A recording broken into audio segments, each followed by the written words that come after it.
Hello friends, எல்லாரும் எப்படி இருக்கீங்க? நல்லா இருக்கீங்களா? இன்னைக்கு நம்மளோட Shiji தமிழ் சேனல்ல நம்ம வந்து பார்க்கக்கூடியது ரொம்ப இம்பார்ட்டன்ட்டான ஒரு வீடியோ. அதாவது பாத்தீங்கன்னா ஒரு சில ஃப்ரெண்ட்ஸ்க்கு வந்து மானிட்டைசேஷன் வந்து கிடைச்சதுக்கு அப்புறமா திடீர்னு சொல்றாங்க இல்ல டிசேபிள் ஆயி போயிடுச்சு அப்படினு சொல்றாங்க. ஒரு சில பேர் சொல்றாங்க ஒரு நாள் மட்டும் தான் இருந்துச்சு ரெண்டாவது நாளே போயிடுச்சு அப்படினு சொல்றாங்க.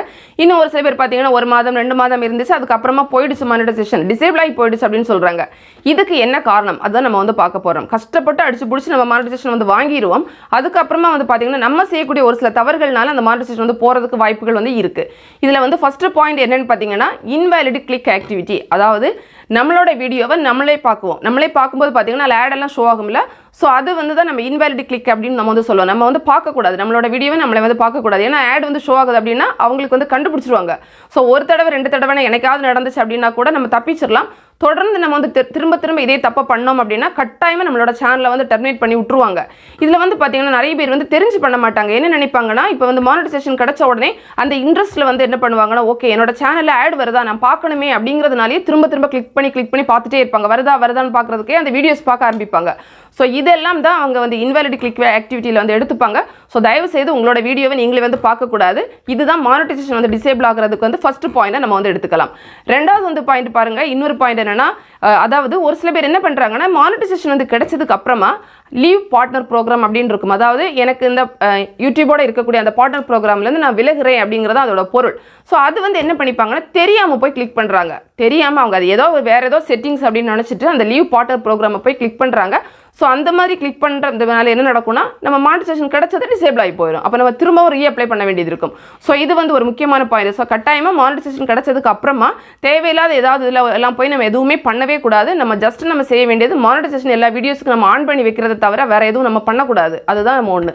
ரெண்டாவது முக்கியமான பாயிண்ட். அப்புறம் இன்னொரு பாயிண்ட் என்னன்னு பார்த்தீங்கன்னா நம்ம சேனலில் எப்போ நமக்கு வந்து 1000 சப்ஸ்கிரைபர் அப்படிங்கிறது ஓவரால் நமக்கு இருந்துகிட்டே இருக்கணும். ஒவ்வொரு காலம் நம்ம புதுசு 1000 சப்ஸ்கிரைபர் வேணும் அப்படி கிடையாது. நம்ம சேனலில் 1000 சப்ஸ்கிரைபர் அப்படிங்கிறது நமக்கு இருந்துகிட்டே இருக்கணும். அதே மாதிரி வந்து பாத்தீங்கன்னா லாஸ்ட் 365 டேஸ்ல 4000 வாட்ச் ஹவர்ஸ் அப்படிங்கிறது நம்ம கட்டாயமா வேணும். 4000 வாட்ச் ஹவர்ஸ் அப்படிங்கிறது நம்ம மெயின்டைன் பண்ணிக்கிட்டே இருக்கணும். ஒருவேளை நமக்கு வந்து திடீர்னு அந்த 4000 வாட்ச் ஹவர்ஸ் வந்து குறைஞ்சிட்டுன்னு வைங்களேன், கொஞ்சம் குறைஞ்சிட்டு அப்படின்னா உடனே மானிட்டைசேஷன் வந்து டிசேபிள் பண்ணி விட்டுருவாங்க. கொஞ்ச நாள் அது பார்ப்பாங்க.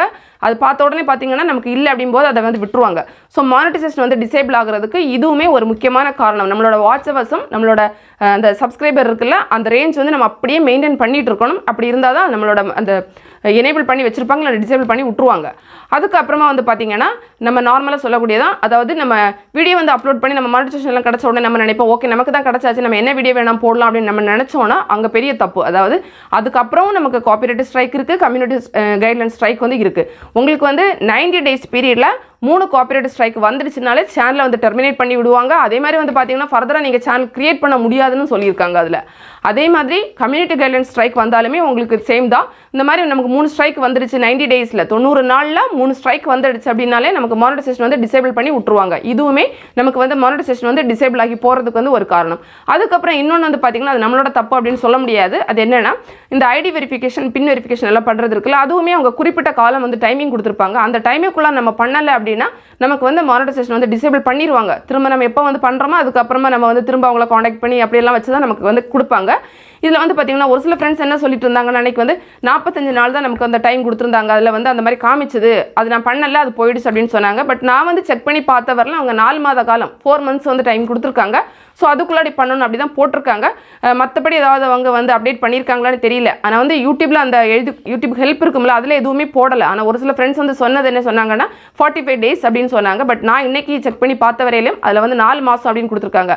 அந்த 4 monthsக்குள்ளாடி நமக்கு வந்து அவங்க பின் வெரிஃபிகேஷனில் சென்ட் பண்ணியிருப்பாங்க. அதில் நம்ம வெரிஃபிகேஷன் எல்லாம் கட்டாயமாக முடிச்சிருக்கணும். அது முடிக்கலைன்னா அப்பவும் நம்மளோட மானிட்டைசேஷன் வந்து டிசேபிள் பண்ணிடுவாங்க. அப்புறம் இன்னொரு முக்கியமான காரணம் இருக்குது. அதாவது நம்மளோட ஸ்பேம் அப்படின்னு சொல்லுவோம்ல மானிட்டைசேஷன் கிடைச்சாலுமே நம்ம வந்து தேவையில்லாத ஆக்டிவிட்டிஸ் எல்லாம் பண்ணோம் அப்படின்னா நம்மளோட சேனலை ஸ்பேமிங்கில் தூக்கி போட்டுருவாங்க.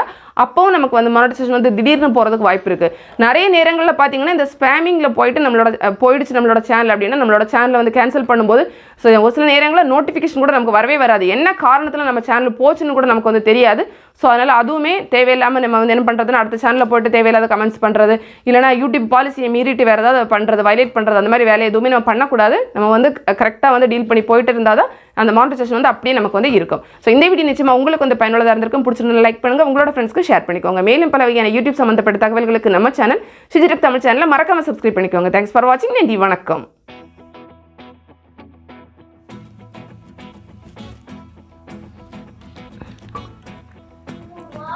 இந்த படிப்பு ப்ளஸ் 2ல் படிச்சிருந்தா கலெக்டர் ஆயிருக்கலாம். போதும் போதும். என்ன மறந்து போச்சோ? சரி அம்மா சொல்லுங்க.